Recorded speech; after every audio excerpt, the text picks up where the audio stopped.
welcome back to another episode here at the Damage Report, closing out the week under quarantine with a dangerous situation brewing. Not just nationally, we're going to be talking about that, but I can hear my dog sniffing to come in, and if the dog starts barking, there's nothing I can do about it because we're live on the internet, so we're going to find out what happens. Who has more willpower, me or the pooch? Or Brett, I guess, because Brett, host of Happy Half Hour, joins us as he always does on Fridays. How's it going, Brett? Forceps. 2 biceps is a forceps. Never thought about that until this moment. John, it's a weird morning. Everyone feels weird. Everyone's on edge. Mm-hmm. Life is different. If you want to feel even more uncomfortable than everyone does right now, today on the Happy Half Hour, Bart Kyle and I have a conversation. That sounds fun. Do you think there was a lot of music happening before the show started today? OMG, you gotta watch the show.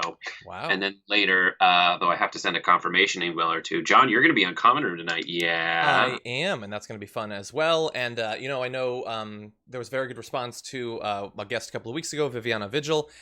She's going to be on Common Room tonight as well, so everyone should definitely check that out. You know, one other thing you can check out, though, on Monday, August 3rd, TYT is going to have a special screening of the documentary film Parkland Rising that I just talked with, Parkland father and activist Fred Guttenberg yesterday. That is up on the channel. That's going to be coming out on the 3rd, 7 p.m. Eastern Time, 4 p.m. Pacific Time, following the stories of the students and their families and what's happened since that tragic shooting at the Marjorie Stoneman Douglas High School. And so you can tune in on YouTube on the Young Turks and at tyt.com/live and check that out. We're going to be reading your comments and super chats and all of that as we go. But today we're on turbo time. So and just really quick, before we get into it, this is not important, but I have to say, go to our two-shot, please. John and I today are wearing one shirt with 2 head holes. And that is the theme of the show today. I like to maintain the illusion that we're not sitting next to each other. I think we've done a pretty good job. And we've gone this pandemic. People don't know that we live together. Yeah, John. Wait. Bink. Bink. Okay. The illusion is maintained. Okay. We're in a strict no-nonsense policy. No nonsense, okay? We've gone 3 days with no nonsense, and we're going to see if we can make it to the rest. But with that, let's jump right into it. The national strategy to deal with the coronavirus has been flawed from the beginning. In no small part because it doesn't exist. And there is no national strategy. And why isn't there? Because originally it sounded like there was going to be, and the government made the wise decision of putting their best sort of man in charge. In March and early April, Jared Kushner, noted relative of Trump, a senior White House advisor, led a task force parallel to the White House's official efforts to devise a plan to accelerate coronavirus testing and supply chains nationwide. Ultimately, that was abandoned, and President Donald Trump shifted much of the responsibility for controlling outbreaks to individual states. The idea was going to be that in addition to all the stuff the coronavirus task force was doing, is he's going to figure out the whole supply chain thing, make sure that we have enough tests so that we can expedite both the growth of tests, but also getting the results back quickly. That never happened, which is why many people still have to wait 1 to 2 weeks to get their results, which becomes sort of a philosophical thing. It's like, do I have it? Let me wait long enough that I'll either fight it off or be on a ventilator by the time I get my test result back for many people. Now, why did that happen? Why did they set it aside? We do not know for sure, but there is an amazing report by Vanity Fair talking to one of the individuals involved in that effort, saying that a sentiment one expert said a member of Kushner's team expressed was that because the virus had hit blue states hardest, which was at that time true, a national plan was unnecessary and would not make sense politically. Quote, the political folks believe that because it was going to be relegated to Democratic states, that they could blame those governors, and that would be an effective political strategy. Not an effective public health strategy. No. What? Fauci's the one who's politicizing this. Fauci's the one who's using political, because you've heard of political science. Science is in political science. His, as scientist, political. It is that which is politicizing this, not Kushner and company, who allegedly just told you that they were going to politicize it. And if you close your eyes and get in touch with your feelings, you know it to be true. Mm-hmm. And by the way, totally true. So let's say, okay, the theory being put across by this person who was involved in it by Vanity Fair is they thought about doing something about it, then realized, it's only going to hit blue states. You know what? Let's not deal with it, and then we'll just blame them. Okay, so that is an incendiary possibility, and we can't know for sure, but let's look at two parts of that and see, with what has developed over the past few months, is it true? So, did they set aside the strategy? They did. It didn't actually bear any fruit. So the first part, in terms of them setting aside, is true. Now, that doesn't necessarily get to the motivations, but the second point is, did they turn to just blaming governors and in some cases mayors? Yeah, they totally did that. He still does that. I mean, he's sort of pivoted to blaming them for chaos in Portland or whatever, but he is still blaming the blue state governors.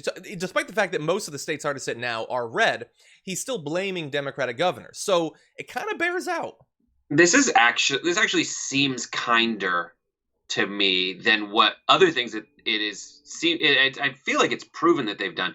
Which if it was just this that would be bad enough. But in other situations, they actively got in the way of Democratic governors and legislators, so that they could hand political wins to other people. I know in Colorado there was a situation where if left to their own devices, the state would have acquired something like 500 or like 800 ventilators or something. But because the Trump administration wanted to deliver a win to specific legislators and political figures within that state, they put the stop on the original ask and then supplied a smaller number in a way that they could say, at least the Republicans gave you this, and as a result, the Republicans are looking out for you. Mm-hmm. And that is across the board. That's what I've been saying for a very long time, that they do not want to beat coronavirus. They just want to beat Democrats. Yeah. And that's a huge mistake. And that has borne out today as the Republicans just kind of tuck tail and go out on their August recess because they just don't want to actually help people. They just feel like they're in a secure enough place to secure a political victory. Yeah. And they don't want to actually deliver aid to human beings. Yeah, and I'm glad that you brought that up. We're going to have more on that later on. But yeah, this appears to have been the case. You know, the Vanity Fair article goes on to say that, quote, it was very clear that Jared was ultimately the decision maker as to what plan was going to come out, and no plan came out.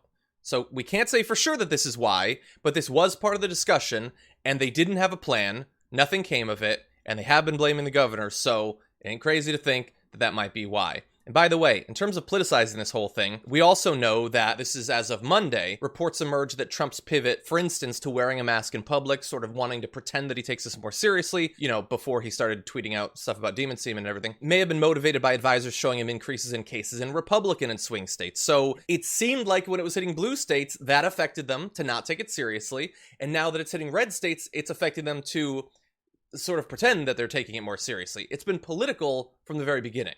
Absolutely. And you would hope that they'd be smart enough to look more than 5 minutes into the future. That's the problem. And every step of the way, the Republican side has been saying things that are like Dory from Finding Nemo. They only exist in this 14-second window.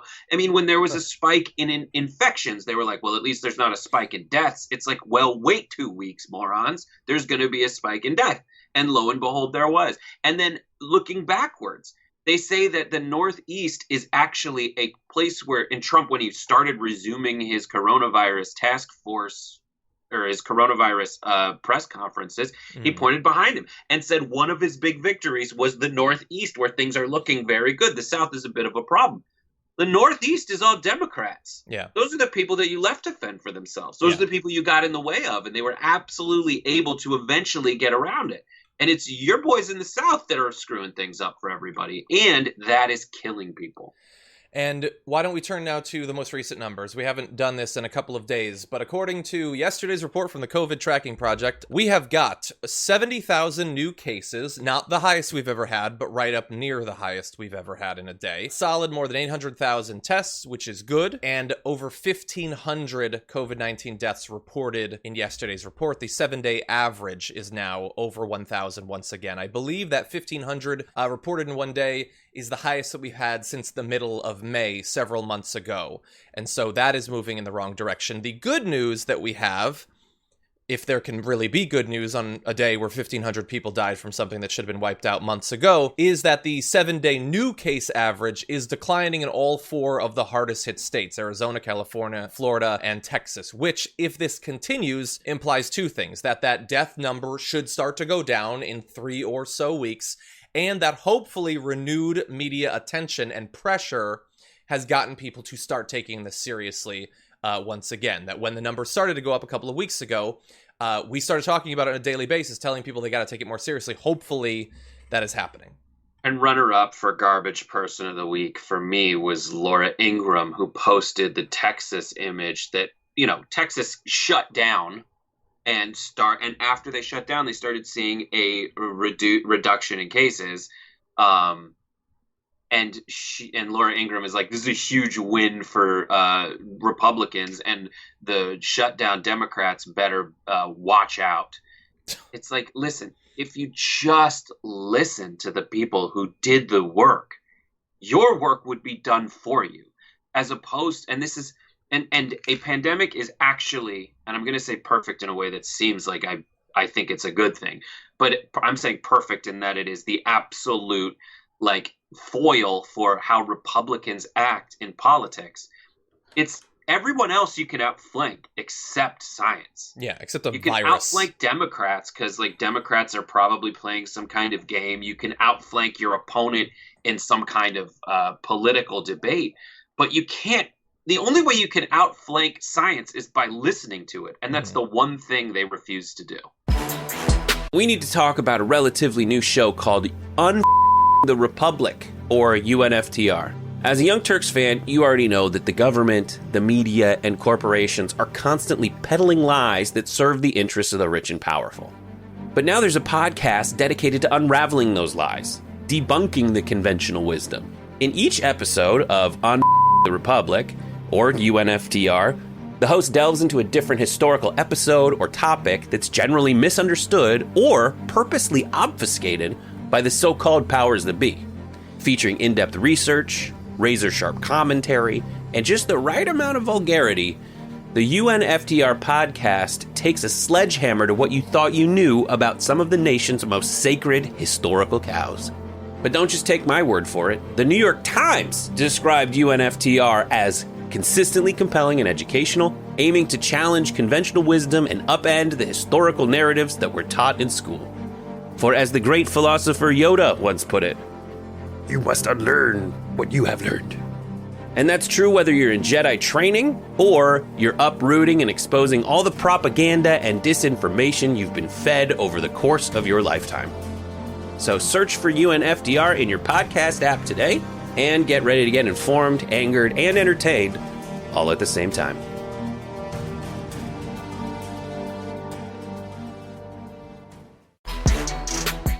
Donald Trump is in a bit of a bind in terms of his campaign. He wants to get reelected, but he is presiding over a number of disasters that are far worse than they needed to be because of what he did and what he didn't do. And you'll notice that he hasn't been running a lot of ads that make any mention of the pandemic. There were numbers put out like yesterday that it has basically appeared in none of his ads. Well, that has now changed because he's got a new ad attacking Joe Biden, saying that Donald Trump was right on coronavirus, Joe Biden was wrong. Let's dive into this ad and see what we think. On January 30th, the World Health Organization declared the Chinese coronavirus a global health emergency. President Trump acted immediately, announcing new travel restrictions on China. Starting at 5 p.m. Eastern on Sunday, the U.S. will temporarily ban foreign nationals who pose a risk of transmitting the coronavirus from entering the country. Democrats and the media attacked President Trump for these restrictions, but President Trump was right. Every expert agrees now, looking back, that the president's call to restrict that travel from China pretty early on was a good decision. But Joe Biden, he got it wrong. Biden tweeted the same attack about xenophobia again and again and again. As late as March 26, the Biden campaign still refused to support President Trump's action. Biden's staff would only say travel restrictions could be warranted. Finally, 2 months after President Trump's decision, Biden's staff claimed he supported them all along. They want to rewrite history. But no amount of spin can cover up the fact that Joe Biden got it wrong and President Trump got it right when American lives were at stake. I love this. That's a tough row to hoe, as they say. But what do you think? I made my first shot, and I've missed every shot since. But I made my first shot. I struck out the first batter. every other pitch I've thrown has been knocked out of the park because I am the worst pitcher in history. That's what he's saying. It is amazing when he says things as late as March 20 whatever. It's like, well, since then, and concurrent with that, you've made hundreds of mistakes, and since then you've made countless more. But your big thing, and it makes sense that he would say it because it's xenophobic, and the one thing that they've been like, you guys are pretending that I'm racist when you're racist, when your anti-racism is killing people. It's like, dude, you want to point to one decision, and I, since we're doing sports metaphors, want to go scoreboard. Scoreboard. You're in charge of this country that is the worst in everything. And yes, we have more infections than anybody else. We have more deaths. It is bad. We have done so poorly.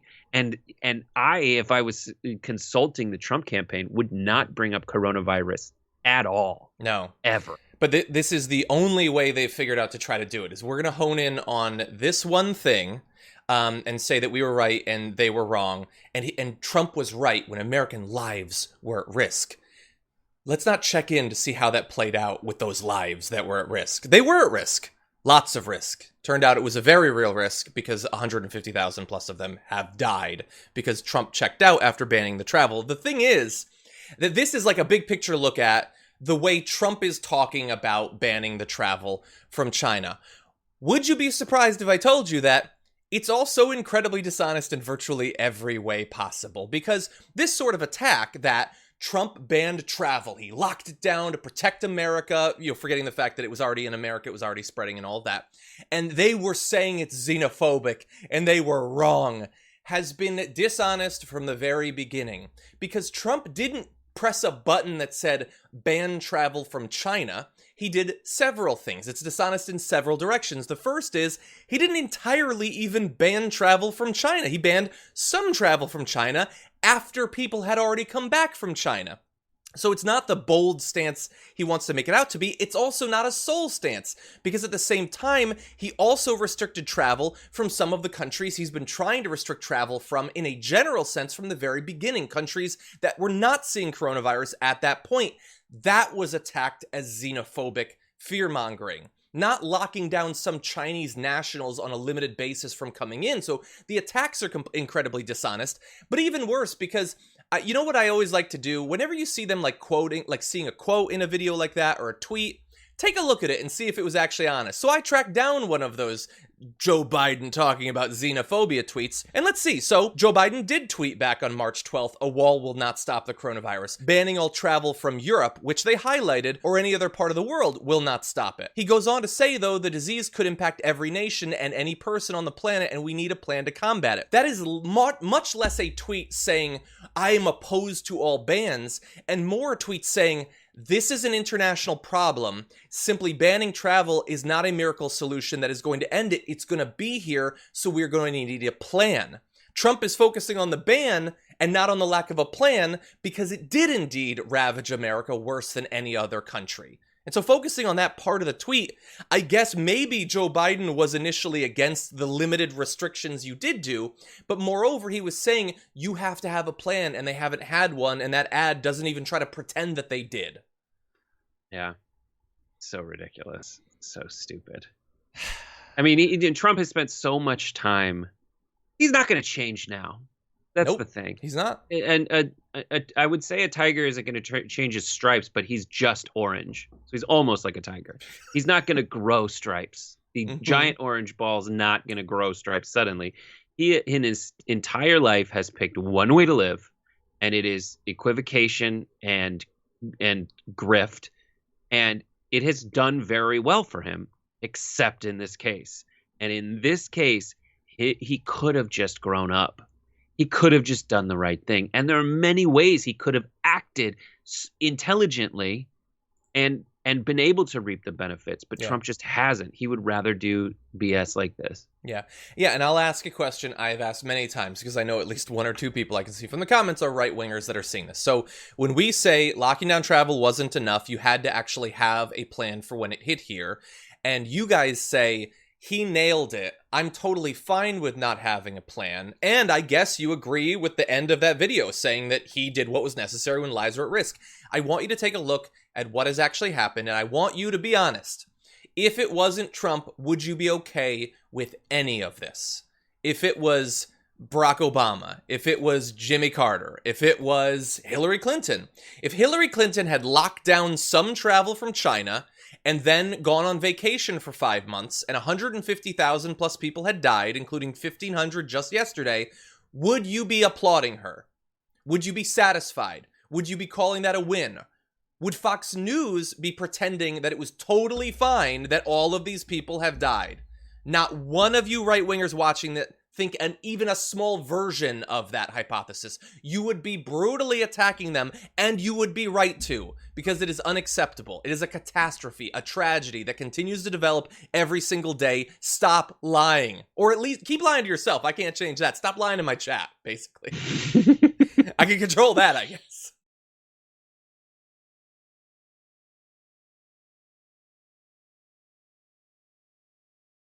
Yesterday, Donald Trump did what many people have predicted he would do, started talking about potentially delaying the election. We're referring to this tweet, which we talked about on yesterday's show, where he said, universal mail-in voting, not absentee voting, which is good. Nope, it's the same. 2020 will be the most inaccurate and fraudulent election in history. It'll be a great embarrassment to the USA. Delay the election until people can properly, securely, and safely vote, asks the president with 3 question marks and a capitalized election. So he asked that. And, we were rightfully worried about that because this is in the middle of a fascist crackdown on protesters in a number of different cities. So the idea that he would try to cancel an election or postpone it is something we're worried about. He has responded to those concerns and given an update. But before we launch into that, Brett, you weren't on the show yesterday. So what did you make of his initial tweet? His initial tweet was, it's a finally. He finally said the thing that he was implying. And it wasn't a shock. I've seen a couple really good angles on it, but they've all everything's been covered. How is it safe enough to send kids back to school, but not safe enough to vote? Mm-hmm. Well, the answer to that is he just wants to stay president. He's not going to quit. He's not going to back out. This is his sad attempt to get something into the national dialogue. That's how it works. And I've seen the responses since then, and I think it's at this point more interesting to talk about what he did next as proof of his strategy and relate it to the general governing strategy of Trump, discourse, the media, and everything. Yeah. Yeah. And I see someone in the chat saying, well, so won't it be fraudulent if he wins? Presumably. No. I think they'll work past that. I think they'll be okay. Yeah, they'll find a. I mean, listen, no okay. Republican president has gotten the most votes. Mm-hmm. That is the batty, crazy fact of American electoral politics. Yeah. And everyone's been able to wrap their mind around that. So this would be easier for them. Yeah, and the right-wing media is going to push past it just fine. In the words of a great movie, grift finds a way. They'll find a way to work past that. So let's get to his update. Today, facing a nation worried that he is going to, in an authoritarian fashion, just postpone an election, that he has no ability to do so, says, glad I was able to get the very dishonest lamestream media to finally start talking about the risks to our capital democracy from dangerous universal mail-in voting, not absentee voting, which I totally support. I love that he has to put that now because it was found that both he and literally everyone he's ever talked to have done mail-in voting, so now he has to always put that little thing. He then went on to say, must know election results on the night of the election, not days, months, or even years later. Nobody thinks years. What would that? Yeah, we're just gonna wait. We're just gonna chill for a bit as years roll by until we find out. No, it's a ridiculous dodge. So here, there, he is doing the thing that we sort of predicted yesterday. He's pretending he's just raising concerns. He's just a concerned citizen like anyone else. No, that's not what he was doing. That's, people's response. They're worried that he could, in the end, try to delay this or cancel it outright. I don't think that it's going to happen if I had to put money down on it, but the idea that it couldn't happen simply because it's illegal seems to me to be a bit naive, considering where we're at. I have called this many times either the justice butthole or the Trump fart, which is you don't like he puts something very uncomfortable inside your mind hole, and you're like, what? That's horrible. What? You can't do that. And just because of how brains work, he'll step back and say, don't worry. I that was a trick. I don't actually mean that. Anyways, here's how, by widening your justice butthole, you're letting other things kind of get through that way. That's really what it is. I don't know how else. I mean, sure, there's way more appropriate ways to describe it, but that's what he's doing. He now is trying to fit the something equally violating, but at least by comparison to delay the election, something that we've never, ever, ever done, something a smaller violator, which is, let's get back to talking about how we all now know and accept that voting by mail is evil and wrong and corrupt. And he just keeps doing that until you don't feel it anymore. Yeah. Until you don't feel it. And so much of the stuff that he's done is stuff that is wrong. It goes against the Constitution, but we just don't feel it anymore. Like, yeah, that's what I just said it. Like, it's more interesting to talk about, wait, what? Something is more interesting and more compelling to talk about than the president of the United States putting out there into the discourse, floating the idea that we could delay the election. Yeah. It sucks. It's a great strategy for him. It's made him president of the United States, but at what cost? At what cost to the office of the presidency? At what cost to the integrity of the United States? At what cost to our reputation around the world? I mean, there were many things we were doing in secret that people hated us for rightly. This stuff is so loud and so horrible that America can't even pretend to be the moral authority on the planet. I agree. It's a great point. And I love that every week we start off with Francesca Fiorentini and her hashtag show us the undies, and we end with Brett and his justice butthole. It's been making the rounds on the internet that Donald Trump, noted hater of any kind of vote that doesn't take place in person, had a bit of trouble back in the day on Access Hollywood when he tried to vote in person. Oh, why? Do I have to go to a different place, actually? Yeah. There's a little drama at the polling booth. We like Do me a that. favor, double check. We have the paperwork. Double that says check. this address. Let me see what's I'm calling my lawyer right now. Go ahead. Work on it. Wherever you want us to go, where do we go? 520. 520 Park Avenue. Okay, I like that location better. Hi, folks. How you doing? Make sure there's no cheating here, right? They don't have it here either. You believe this? They don't have it in this book. He's not in my book either. Oh, so it's not here, right? Hi, fellas. How are you? You have my name here? If his name is not on these rolls, there will be a huge combustion in here. Well, I'm going to fill out the absentee ballot. And I've just voted. At least you can say the Trumpster doesn't give up. That's right. Right? The Trumpster. That's and the then only thing I want to talk about is that line. The Trumpster, and then his tagline at the time was "You're fired." So we should have seen it coming. There would be a Trumpster fire. So really fast on that. I'm just gonna go. If I see you later. If randomly on the show, I at some point there's a problem loading a video, and bear with me, and I work through it, and then finally I get it, and I say, you know what? At least we can say the Johnster doesn't quit.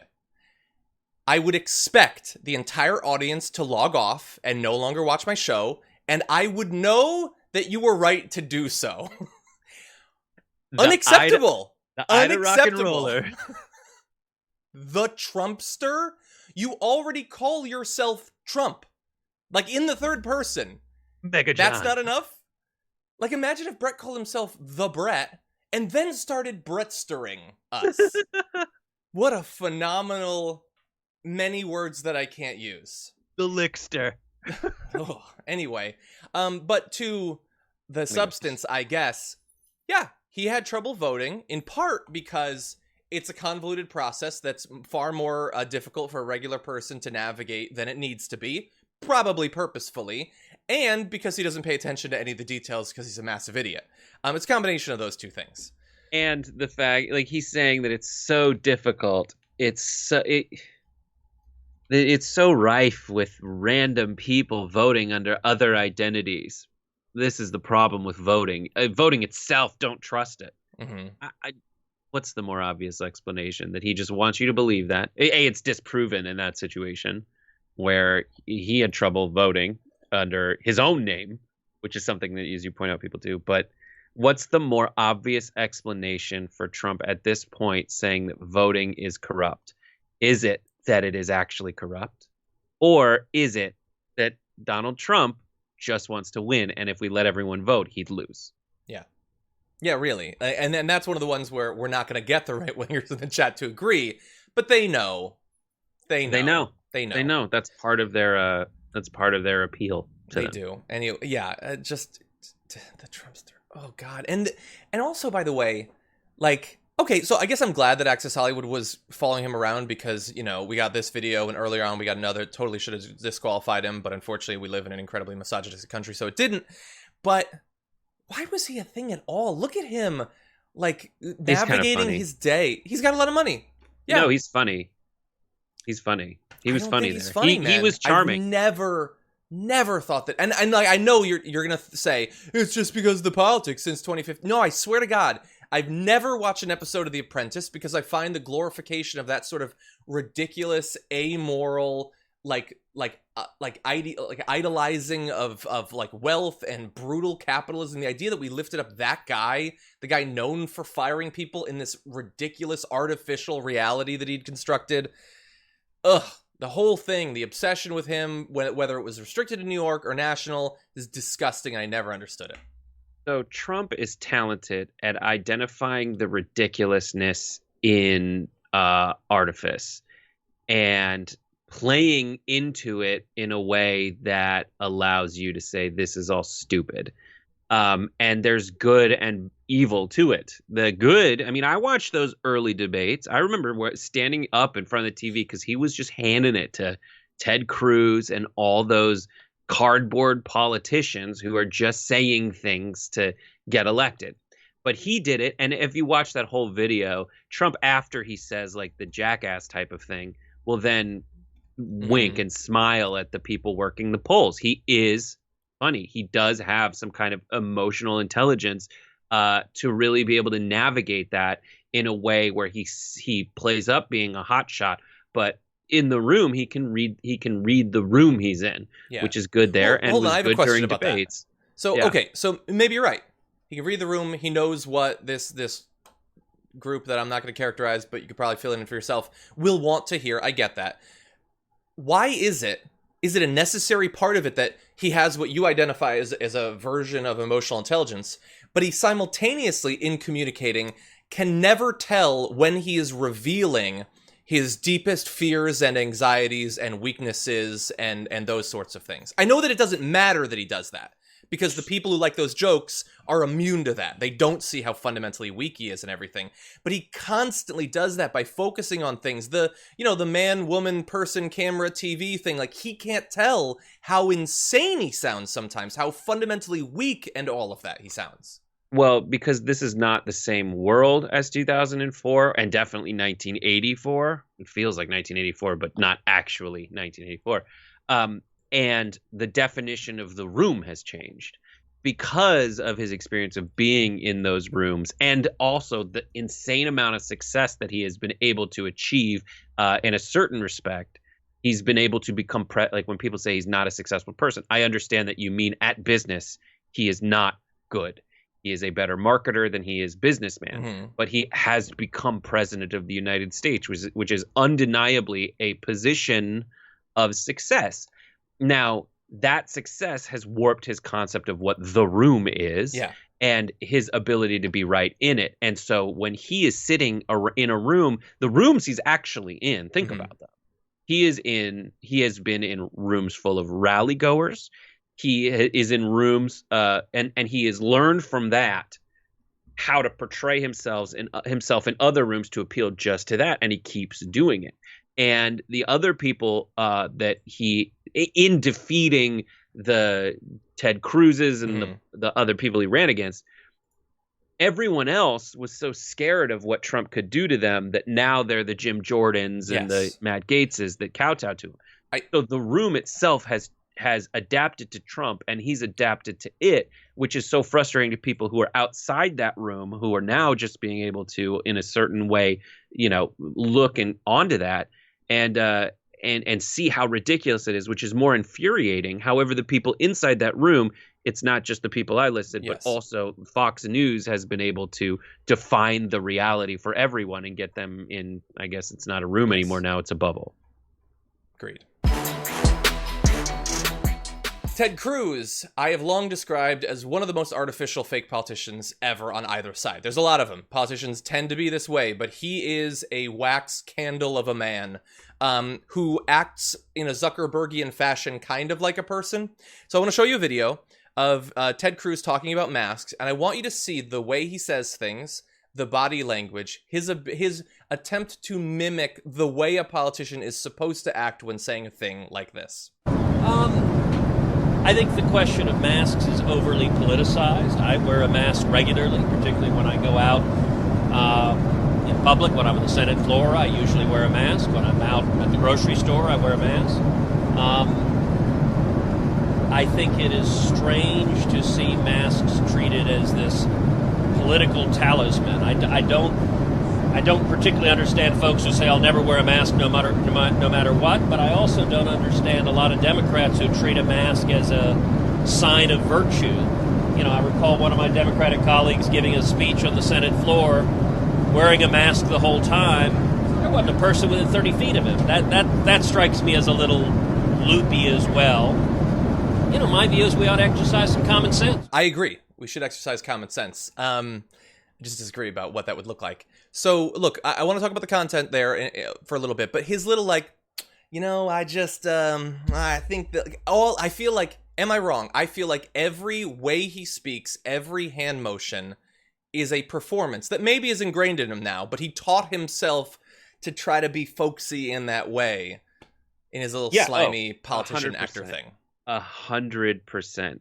For a guy whose every waking moment is some strange virtue signal to basically fit the center of the Venn diagram of John's desire. No, the Venn diagram of what his donors want him to say and what he thinks his yokel constituents want to say. In his mind, yokel constituents, because he has he strongly detests the people that vote for him. No question. You'd be hard-pressed to find someone who more strongly detests, besides Donald Trump, the people who vote for him. Ted Cruz, undeniable. I agree. I agree. But for someone who is always triangulating and signaling all the time performatively to his donors and his voters, for him to not understand why you would wear a mask while giving a speech before the Senate is utterly disingenuous. Because the reason you do that is to show people and to destigmatize it and to show them that it is not just actual leadership. Lead by example, and that's something that Ted Cruz will never ever do. Yeah, no, it doesn't. And the fake equating of those two things, that it's basically the same thing. I don't understand people who get in the face of someone stocking the shelves at Trader Joe's and yells at them about why it's their constitutional right to spread a disease is the same as those people who act like it's a virtue. I don't get either of those things, I really don't. Well, okay.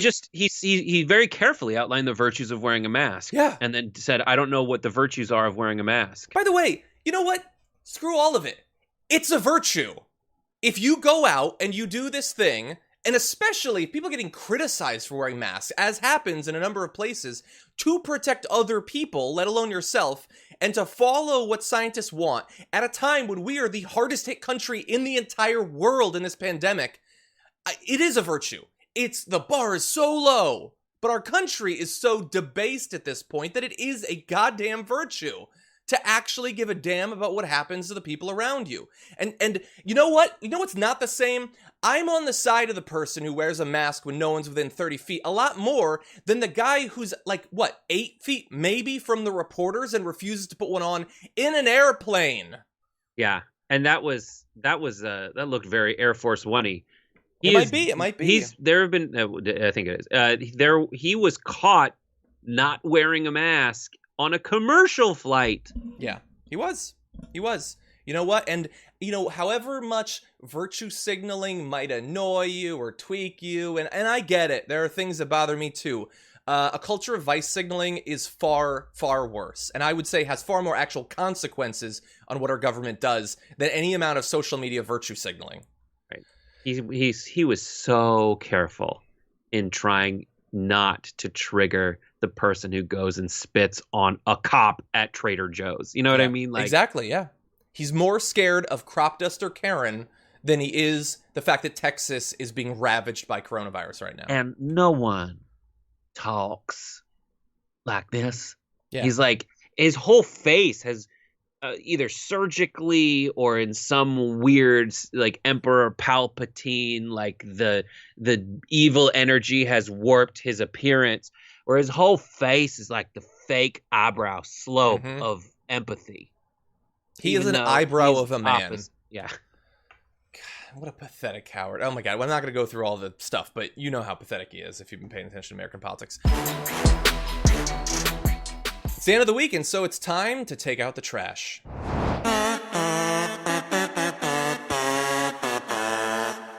Okay, as we do every week, we are going to choose our garbage people of the week. The honor goes first to you, Brett Erlich. My garbage person is Charles Elizabethan Kirk. Not everybody knows his middle name. I just made it up. Why is that? So I'm one of those people who doesn't know. Listen, he's a fine-looking guy.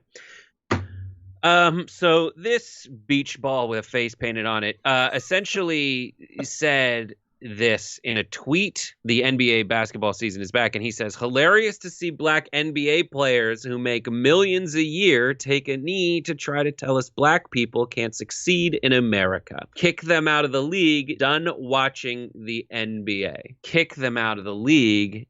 Done watching the NBA. Okay, so there's a lot to unpack that is from that compacted garbage compactor of a tweet. First of all, that is not what they're saying. Wait, the BLM thing is not black people can't succeed in America. That's it? It's more nuanced, more complex than that? Believe it or not, John, it is more nuanced and more complex than that. Prove it. Essentially, do I got it? No, of course not. Fine. It's ridiculous. It's all he has is straw men. He is a straw man. He's a beach ball mounted on top of a straw man. And this is exactly what a straw man argument is. A straw man argument is when you mischaracterize the argument of your opponent and then kick down. That's the straw man, and then you annihilate that false representation of what their argument is. They're not saying obviously these successful people are not saying that it is impossible to succeed in America. What they're saying is there are specific injustices that people of color incur every day on the street that white people do not have to experience. And they are asking that we remedy that difference, that we do not have black people incur one kind of horrible reality that white people are able to get away without experiencing. Yeah. That is what they're saying. Okay. So that's the one aspect of why he's such a garbage person. The other aspect is someone went through on Twitter and discovered all the times in the past that he has quit the NBA. Oh, yeah? For the last number of years has complained and whined about all the times. And so those are 4 instances dating back to 2013 where he said, if you want to know why I stopped watching the NBA, you saw it tonight. Rigged games, half efforts, receding hairlines, and busters. This was 2013. He was 9 years old. The next one was like, here I am enjoying Christmas in 2015. These NBA players are saying we need more gun control. It just doesn't stop. I thought you quit it 2 years ago. Nope, you're still watching. And then please retweet Little Needy. Retweet if you want. Will not watch another NBA game because of their embracing of the evil Chinese Communist Party. This was in October of 2019. Dude, it's like, I can't quit. I wish I knew how to quit you. And he can't with the NBA because this is exposing the grift. We have exposed it. He doesn't watch the NBA, or maybe he does, but either way, when he says he's quitting it, it's not about what those players are saying. It's not about the points they're actually making. It's not even about his fake counter argument to it. It is just so you will retweet him. As he said, he's like, please retweet if you will not watch another NBA game. I mean, yeah, every single tweet of his is, it might not have that literal thing in it, but it's just that. It's just tweet thirst. It's retweet thirst. That's all it is. And he's not going to allow the fact that he's been quitting it for years stop him, because as we said, grift finds a way. I mean, find some help. Maybe he's addicted. Maybe. And by the way, you could do this. I said years ago, I'm not going to listen to music, and I never have since. It's possible. I don't, and I won't abide it. What kind of music? No, any music. I don't like it. I don't trust it. The sound kind. The sound kind. Yeah, no, and they quit everything, and they quit. By the way, and the right wingers, they quit all of every pop culture like IP, all of it, because it's too SJW, right? So then why do they keep criticizing all the new ones that they watch when they quit it? They hate it because it's SJW, but they keep watching it because it turns out, every creative person is not a hard right winger. Basically, all of the good creative work does not come from fascists. Just worth mentioning because it's the same thing, essentially. This week, Devin Nunes tweeted, for all you people out there who are still on this Twitter site, parentheses, MySpace too, come join us for some free speech over on Parler. He's tweeting this. Devin Nunes decrying how censorship is happening because of triggered snowflakes when he sued a fictional cow for being able to tweet on Twitter. Yeah, it's ridiculous. He sued that's exactly what it is. You don't believe in free speech. You want freedom from consequence. And you absolutely, in proving what I just said, are advocating for people to come join you in what is essentially a safe space that you need, not me, bruh. Exactly.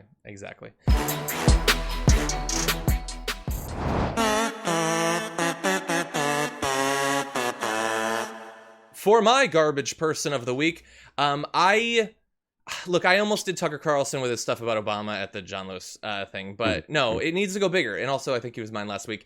I'm going to go bigger. I'm going to put our entire government, both parties, are absolute donkey and elephant garbage, or whatever else comes out of a donkey or an elephant. It's poop. John, it's poop. It's poop. Yeah. They go in here, and do you know why?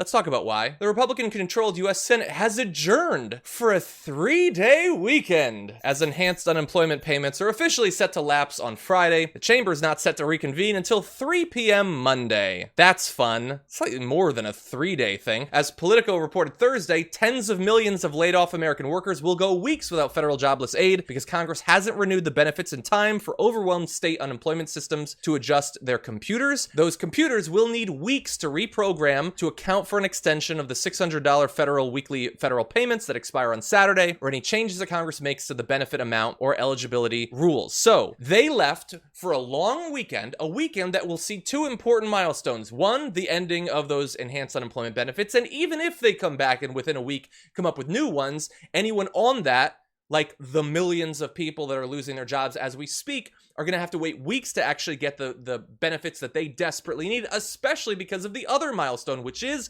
rent is due again. And by the way, that eviction crisis that we were talking about all week, they're not doing anything about that either. So they're off on a nice long weekend. The pandemic continues to race like wildfire across America. People are losing their jobs. They're going to be losing their apartments and their homes. And our government has done basically nothing to stop it. That is why they're all garbage. It's so bad. Everything about that. I hadn't seen the part where, and I think earlier in the show I said August recess, but that's what it feels like. But it the fact that it takes so many weeks on the 7th, I think. On the yeah. But the fact that it takes that much like time to reprogram the computers to do something they were doing until like a week ago. And it's not technically the computer code that needs to be changed. It's restarting a program that will be over. Yeah. But like that just proves how disconnected they are from the actual experience of being a human. Mm-hmm. And like, listen, I'm probably the most like capitalist friendly person on the network, but even still, like this proves that they don't even care about like the realities of the system. The system just get people. This is the part that you need to continue to help people with.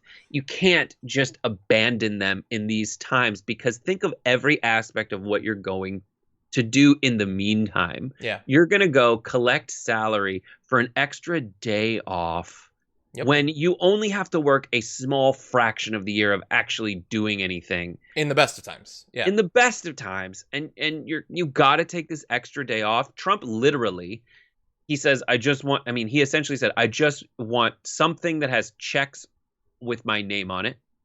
That's it. And he said, like, so people can pay for stuff like mortgages. I hear that's what people have to pay. And then he said, as for the rest of it, I don't care. Yeah. We don't care. He doesn't care. They don't care. We need actual help for people. In the meantime, like, I don't know. It reminds me of like when they don't mess around with like the lapsing of our debt, but they do mess around with the lapsing of your debt. Yeah. Or, the debt ceiling. But they don't care about the debt or the ceiling over your head. Oh, you want an example of that? The bill that the GOP was pushing, they're not anymore now, they're going on recess, included $686 million for the F-35. Oh, yeah. I put and that, zero for the USPS. Yeah. In the coronavirus stimulus bill, very worried about these advanced jets developing a respiratory illness, apparently. And so that was their priority. Their priority wasn't actually helping people, which is why they're okay with simply going and taking a nice long weekend. And I know some people are probably... a year. What's that? $170,000 a year. Yeah. Some people are probably saying, well, look, isn't that mainly on the GOP? Hypothetically, the Dems want to continue the stimulus or whatever, but they failed. I understand. They don't control the Senate. They need to do something. And the sum total of the government's output during a pandemic is zilch. That is what is going to matter. And it is going to be little comfort to people who are thrown out of their apartment and have no money that, in theory, the minority party would have done better, I guess. But anyway, really fast, let's go to the Community Garbage Person of the Week. Every week we ask you for suggestions. Those are accrued by our amazing producers and then put to a vote on the Community tab on the TDR YouTube channel. And that's on Thursday. And so today we have the results. With 13,000 people voting, Bill Barr is the big winner this week with 59% of the vote for serving the president and not the American people while helping to, get the whole fascist thing up off the ground. 17% to Tom Cotton for declaring that slavery is a necessary evil. 9% to Ted Cruz for saying workers don't deserve added unemployment and guaranteeing that everything he eats or drinks from here on out from a fast food place will be spat upon. And Louis Gohmert, 8% for being the dumbest person affected by coronavirus in our country. All great choices. The Bill Barr choice is great. I don't disagree with it, but I mean, they went on recess, or sort of the 3-day recess after that vote, so I had to go with that. So good choices, everybody, though. Brett, we are over. Final thought? No, I just wanted to say thank you, everybody, and watch Happy Half Hour tonight with Bart right after post game. That's going to be awesome. You have to watch that as well as Common Room later on. Basically, follow us on Twitch so that you know when we go live. We got big things planned. Brett, as always, thank you so much. Have a good one. Thank you.